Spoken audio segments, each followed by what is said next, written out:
ഇന്നലെ മുതൽ സോഷ്യൽ മീഡിയയിൽ ചർച്ചയായിക്കൊണ്ടിരിക്കുന്ന വിഷയമാണ് ഫഹദ് ഫാസിൽ പറഞ്ഞ ADHD എന്ന രോഗാവസ്ഥ. എന്താണ് ആ രോഗാവസ്ഥ നമുക്ക് നോക്കാം.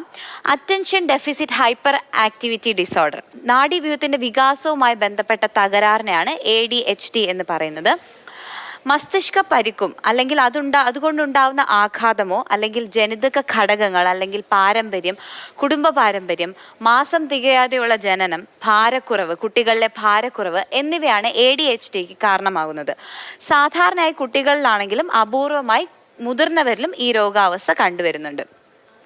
കുട്ടികളിലെ ലക്ഷണങ്ങൾ എന്തെന്നാൽ ക്ലാസ്സിൽ അടങ്ങിയിരിക്കാത്ത സ്വഭാവം, പഠിക്കുമ്പോഴുള്ള ശ്രദ്ധ കുറവ്, ചെറിയ ശബ്ദത്തിൽ അസ്വസ്ഥനാവുക.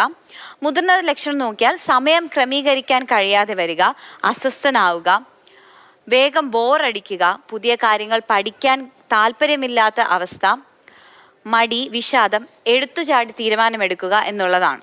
ഈ രോഗാവസ്ഥയെ മറികടക്കാൻ കുട്ടികളിൽ കൃത്യമായി രോഗത്തെ കണ്ടെത്തുക, അതിനുള്ള തെറാപ്പി ട്രീറ്റ്മെന്റുകൾ നൽകുക, യോഗ എന്നിവയാണ് ഈ രോഗാവസ്ഥ മറികടക്കാനുള്ള പ്രതിവിധി.